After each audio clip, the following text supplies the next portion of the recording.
Ian took his wife's ex-husband's surname. I can't believe anyone would accept this to be true, but the MMA community picked it up and ran a full marathon with it. These are men talking about this shit. I'm a man doing this fucking video because of you idiots. Stop it. So hit the like button if you haven't done so. Thanks. Layla, have at it. The top 3 lies you believed about Ian Machado Garry. There are obviously many, many more. I'd argue over 99% of what you read is a lie, but we're going to stick with 3 today, and these are important. The crowd at UFC 298 press conference were loud. The boos were undeniable as Ian took to the stage, and a bloke behind me shouted, "Can I fuck your wife?" He had Bro! Where's the line, bro? Like, where is the line? You're just yelling, "Hey, can I fuck your wife?" What? Why would you do it? I've been drunk at many events. I've been out there saying some crazy stuff, but I'm not saying to other athletes, "Can I fuck your wife?" Like, what? I had no idea I was there until I turned around and glared at him, to which he just disintegrated into a wet puddle of apologies. I would have loved to see that, and we'll see. Is that really truthful? Does anyone have a video of that? A wet puddle of apologies. Right off the bat, when I hear a wet puddle of apologies, I'm like, oh, here we go. Listen, I get it, man. I get why you don't like this woman. I understand. We're not married to this woman over here, so it's okay. It's all right, right? Ian's married to her. It's not our problem here, right? But anyway, you don't say that. What are you doing? And I could only imagine the look on this guy's face when she was there. This tsunami of aggression towards the undefeated welterweight all exploded when former middleweight title holder and current multiple world bullshit title holder Sean Strickland read a clickbait headline but didn't bother to fact check or read the whole article. Now, I'm a victim of this too. Sean Strickland, let me give you a little bit of the backstory. We had Bruce Buffer on a couple years back, and we asked him about Sean Strickland. This is before Sean was a champion. And Bruce, well, you could go check out our shorts. Bruce said some things, nothing horrible about Sean, but check yourself before you wreck yourself. And it went viral on the internet. BJPenn.com put out an article. It was completely false. Everything was false in the article. And it was an interview that I did with Bruce Buffer, and Sean Strickland saw this. People were talking about it. Sean Strickland put tweets out there just roasting and filleting Bruce Buffer without even knowing the context to the interview, like the actual conversation. So Sean has been guilty of this with me involved. And these stories, by the way, not many have given us credit for it. Some have, some haven't. Anyway, so there is fake news. We know about this, and Sean Strickland has been guilty of this. When you have a platform, you have to, at least, if you have a big opinion, you have to at least check the facts before you go out there and start running your mouth and talking smack. You know, it's one thing if you're making jokes about the situation. It's another if you're just straight up roasting the situation for no reason. I mean, there's going to be a group of people that are going to hear this, and they're going to run with this and go crazy on the internet, and then it's going to snowball, and away we go. Unsurprising, gullible behavior, but why would we expect anything else? Why would we expect anyone to fact check? We're in an age of headline-only, attention-deficit consumers looking really to validate only preconceived ideas online. Bad journalism, bad people, and lazy consumerism are a perfect recipe for misinformation to explode and an unwarranted amount of hate to land on the shoulders of UFC's brightest prospect. Okay, every time she's bringing up like UFC's brightest prospect, undefeated welterweight, it's like, I want to vomit. But anyway, it's true. It's not false. She's giving facts. And by the way, why are we doing this with your titties hanging out? Are those real or are those fake? Like, what's happening over here? I don't want to spread any fake news, but I do think those are fake. I don't know. That's a guess. I have no idea if those are fake or not. But I would imagine a woman in her 40s does not have big voluptuous breasts that are, I don't know, but maybe it's a push-up bra. Who knows? Who knows what the deal is? But can you address that? Are those real or are those fake?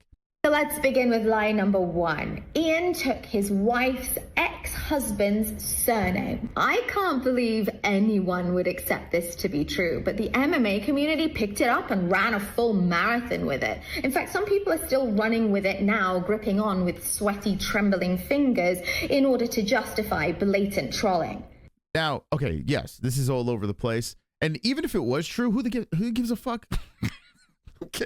Like, I see grown men online freaking out about this. It's weird, man. It's really strange. People making videos. He took his ex. Like, people are making videos about this. Like, could you believe it? Like, this is nuts, man. It blows my mind, and it's dragged me over into the upload world. Like, it's dragged. I just do live streams. It dragged me over here to try to address this and squash this so we can save our manhood. These are men talking about this shit. I'm a man doing this fucking video because of you idiots. Stop it. Stop it. Who cares if he took? But anyway, she's going to clear this up. Let's. It's not true. It never was true. Machado is my maiden name. We added our names together when we got married. It's not that big a deal. Now that you know that it was a lie, you can kick yourself for believing it. Okay. So can we stop with that? You didn't take the ex-husband's name? Like, can we just stop with it? Can we move on? Oh, she's lying, this and that. I mean, if it is her maiden name, it is what it is. He took her maiden name. Would I do it? No. I wouldn't do it. I don't know, but he did it because I guess there's another kid involved and he wants that kid to feel like he's his father too. I don't know what the deal is, nor do I give a shit. Yet people are online fucking going crazy over this stuff. It drives me nuts, man. It drives me crazy listening to this TMZ nonsense. But anyway, let's go. Preferably in the face. Lie number 2, his wife's ex lives with them.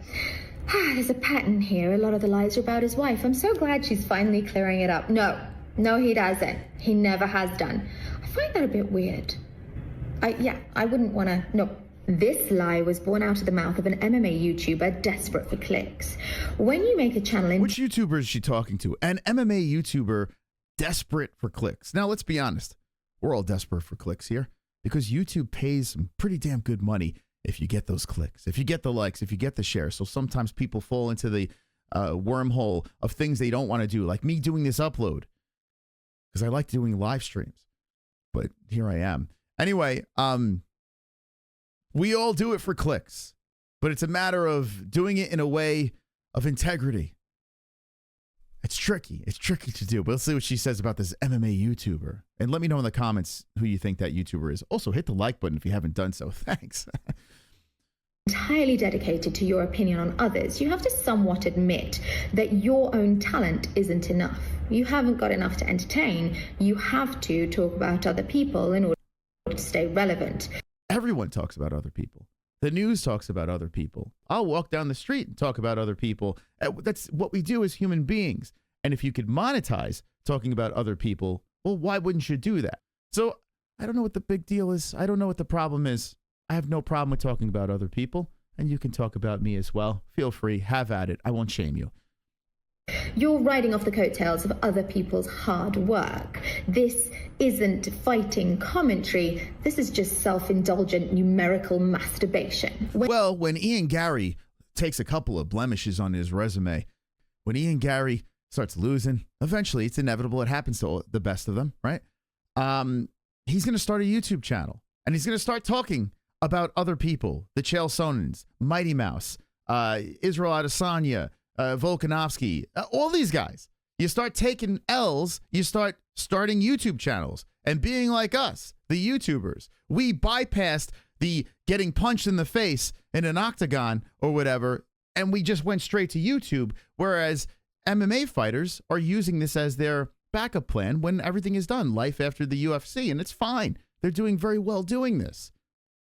I don't think that really works, Layla. You know, I don't really think that works. You might have misfired on that one. When researching all the bullshit online, it was very clear to me why people are making so much of this content. You see, the numbers spike sharply anytime anyone's talking about Ian and his family. So much so that Kevin Holland's page looked like a full shrine to Ian Garry for a complete 3 weeks, as he just kept regurgitating this Ian Garry content. You see, if you have no morals, no creativity, and you need to hit the numbers online, then the numbers are often worth the lie. Well, no, you guys do a very good job at getting traffic to YouTubers. You do a very good job. One, you're 40 years old. You look like this, right? You got your titties hanging out. If you really were trying to make a point here, you cover the titties up, but you're trying to get clicks and likes. You're using your breasticles to get likes on the internet. You're using your tits.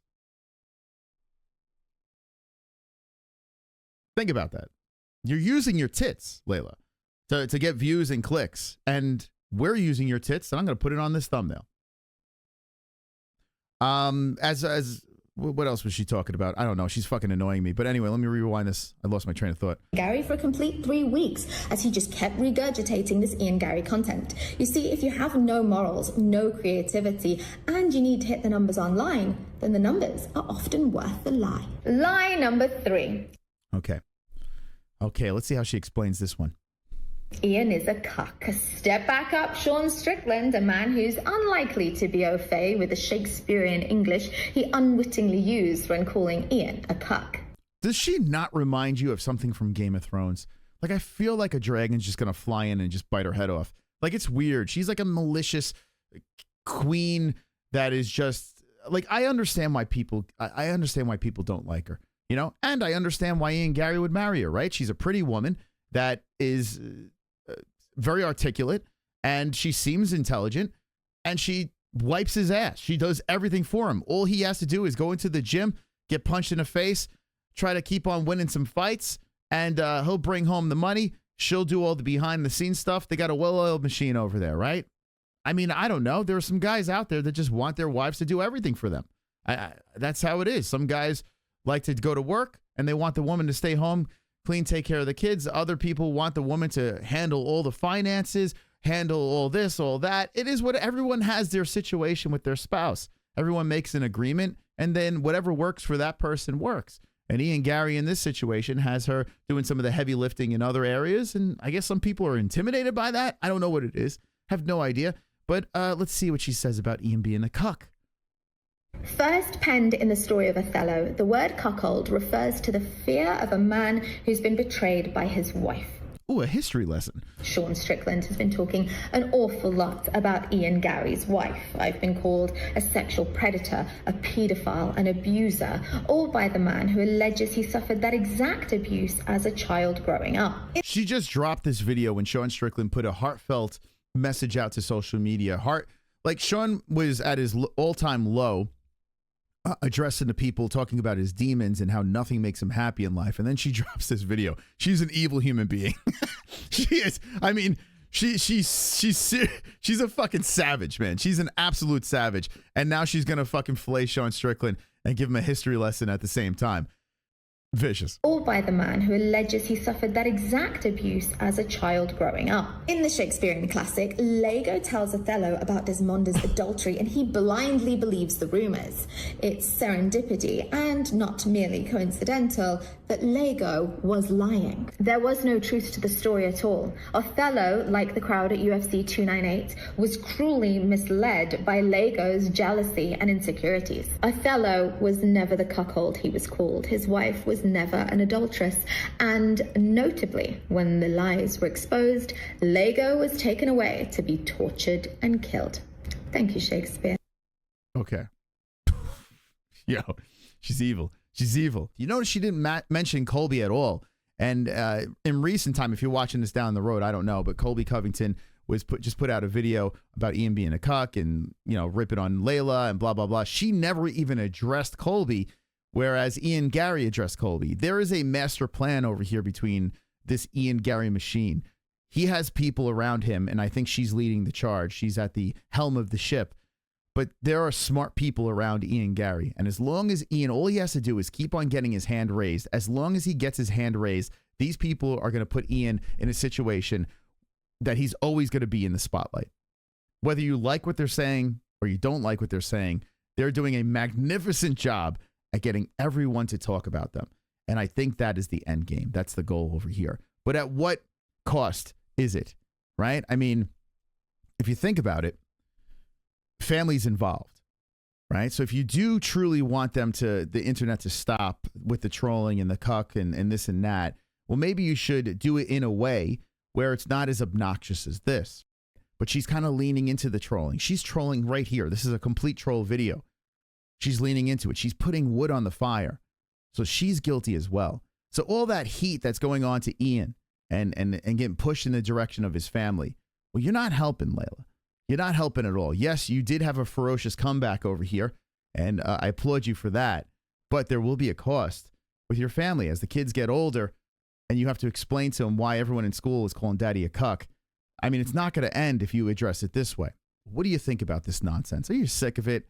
Do you think Ian's still a cuck? Do you like her response? Are those tits real? Hit the like, share the video, subscribe to the channel. And if you want more of these uploads, if you made it all the way to the end of this thing, let me know in the comments down below as well. I'll give you more uploads if you seek this. Thank you for stopping by. And don't be an a-hole. Be an MMA hole.